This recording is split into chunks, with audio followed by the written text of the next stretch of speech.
Hello student, हम आज बात करते हैं क्लास 9th ए में बोर के मॉडल नियम के बारे में, जो उसका एटम के संबंधित नियम है। बोर्स मॉडल ऑफ एटम, इसके बारे में हम आज बात करेंगे। ये किसके हैं? ये ड्रॉबैक था रदरफोर्ड का नियम जो हमने कल पढ़ा था, उसके ड्रॉबैकों को इसने सुधारा। और अब इसका रदरफोर्ड का जो नियम था वह फेल किस कारण हुआ था, उसके जो ड्रॉबैक थे यानी कि जो फेल होने के कारण थे, बोर ने उन जो फेल होने के कारणों को उनको सही किया और अपना मॉडल प्रस्तुत किया, जिसे नाम दिया गया Bohr model of atom. Rutherford का जो नियम थे, वो जो नियम दिया था जो हमने कल पढ़ा पिछली क्लास में, वे फेल हुआ था। फेल किस कारण हुआ था? उसमें क्या कारण थे कि वे क्या नहीं कर पाए थे? Could not explain the stability of the atom. वह एटम की जो स्टेबिलिटी है उसके बारे में एक्सप्लेन नहीं कर पाए थे। दूसरा पॉइंट था उनका फेल होने का या ड्रॉबैक होने का, way that could not explain the arrangement of electrons in the extra nuclear parts. वे दो चीज़ें थी, उसमें दो कमियाँ आई थी उनके ड्रॉबैक में, रदरफोर्ड के में। ना तो वे एटम की जो स्टेबिलिटी है उसके बारे में बता पाए, और ना ही जो न्यूट्रॉन्स हैं जो उनको अरेंजमेंट कैसे किया जाएगा न्यूक्लियस में, उसके बारे में भी नहीं बता पाए थे।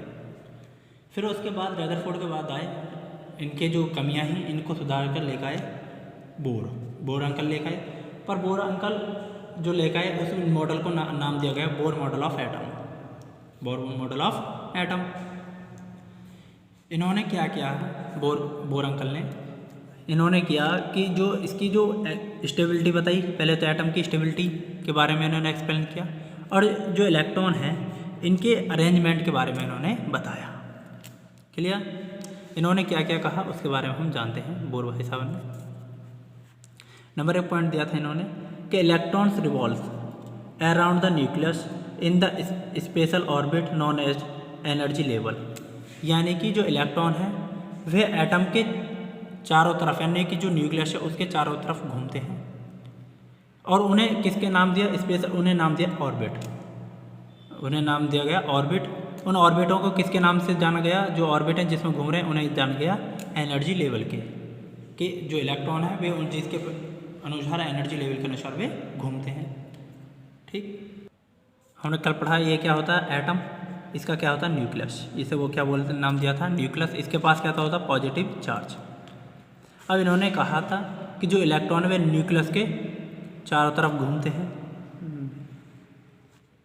ये क्या है? न्यूक्लियस। ये क्या है? ऑर्बिट। क्लियर? इन्हें क्या नाम दिया? ऑर्बिट। ये इसका क्या है? न्यूक्लियस। ये है न्यूक्लियस।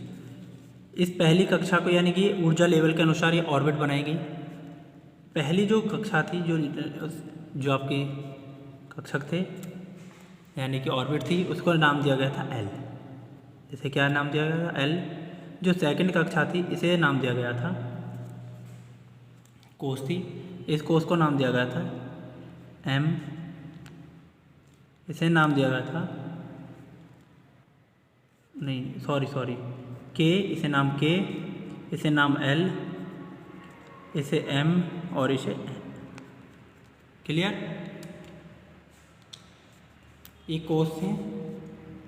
पहली को क्या दिया गया था? के, एल, एम और एन।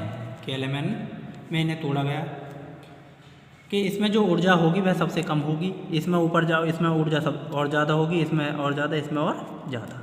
इन्हें ऊर्जा के अनुसार रखा गया था कि यानी कि के में सबसे कम ऊर्जा, एल में उससे ज़्यादा ऊर्जा, और एम में उससे ज़्यादा ऊर्जा, और एन में उससे ज़्यादा ऊर्जा। क्लियर? इस प्रकार से इन्हें अरेंज किया गया था। इन्हें हम नंबर के नंबर दें तो इसे n बराबर 1, n बराबर 2 और n बराबर 3 और n बराबर ये 4th है। क्लियर? ये चीज़ समझ में आई। और इन्होंने कहा कि जो इलेक्ट्रॉन है, इलेक्ट्रॉन इन्हीं ऑर्बिटों में यानी कि इन्हीं ऑर्बिटों में क्या लगाते हैं? चक्कर लगाते हैं। जब ये घूमते हैं यानी कि ये चक्कर जब लगाते हैं तो ये अपनी एनर्जी को लॉस नहीं करते, ये इन्होंने कहा, जिससे कि ये इसमें बने घूमते रहते हैं। क्लियर?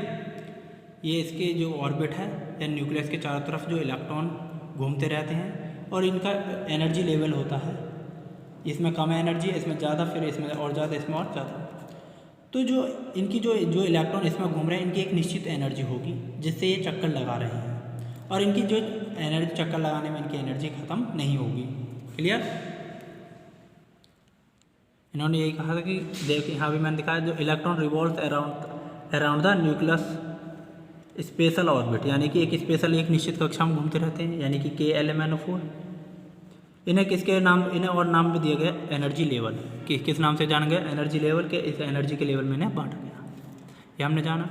सेकंड पॉइंट था इनका कि व्हाइल जब revolution in any discrete orbit electron do not radiate energy, यानी कि ये है जब कोई इलेक्ट्रॉन जब एक कक्षा में जब घूमता है, यानी कि ऑर्बिट में जब घूमता है जब इलेक्ट्रॉन, तो वह क्या नहीं करता, अपनी एनर्जी लॉस नहीं करता, इसलिए इसे नाम दिया गया था स्टेशनरी ऑर्बिट। यानी कि एक निश्चित कक्षा में घूमते रहते हैं, यानी कि निश्चित कक्षा में घूमने के कारण इन्हें नाम दे दिया गया था स्टेशनरी ऑर्बिट, क्योंकि ये एक ही स्टेशनरी मान स्थिर, यानी कि एक ही कक्षा में। ठीक। थर्ड पॉइंट दिया था इन्होंने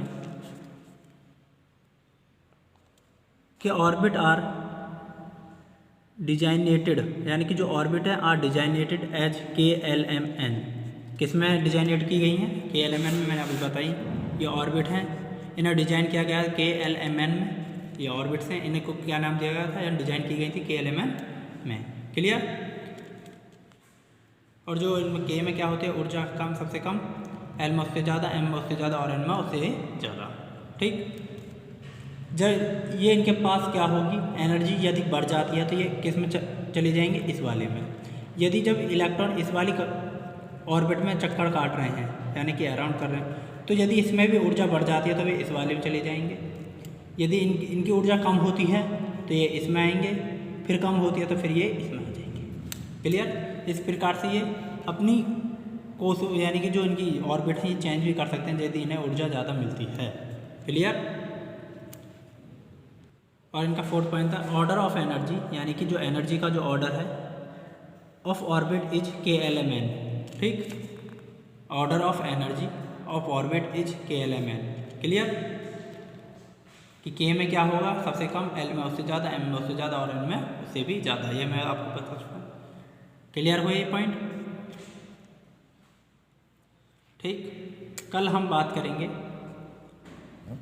न्यूट्रॉन्स के बारे में। क्लियर? यहाँ तक आपको कोई दिक्कत नहीं होगी। इलेक्ट्रॉनों के वितरण के बारे में, डिस्ट्रीब्यूट ऑफ इलेक्ट्रॉन के बारे में पढ़ेंगे, कैसे सेल में इन्हें ऑर्बिट यानी सेल्सों में कैसे बांटा जाता है, कैसे इनका इलेक्ट्रॉन का विन्यास किया जाता है, उसके बारे में हम कल पढ़ेंगे। क्लियर? डिस्ट्रीब्यूट ऑफ इलेक्ट्रॉन के बारे में पढ़ेंगे। यहाँ तक ये क्लियर हुए आपके? ये चीज़ आपकी क्लियर होंगी। रदरफोर्ड के क्या ड्रॉबैक थे, उनके बारे में जो ड्रॉबैक थे उनको इन्होंने, बोर ने क्या किया था, सुधारा था, जिसके कारण रदरफोर्ड का मॉडल फेल क्यों हुआ था, इन दो वजहों के कारण। इन दो कमियां थी, इन्हें ये प्रूव नहीं कर पाए थे, इसके कारण इनका फेल हो गया था इनका मॉडल। फिर आए बोर, रदरफोर्ड का कैंसिल होने के बाद आए थे बोर ने जो इनकी सब चीज़ को एक्सप्लेन किया, तो इसलिए इनका एक्सेप्ट कर लिया गया, ये सही माना गया, जिससे कि इन कक्षाओं के बारे में भी इन्होंने बताया। क्लियर? इन्हें किस नाम से जाना जाता है ये भी इन्होंने ही डिज़ाइन किया था KLMN में। ठीक। Okay, thank you.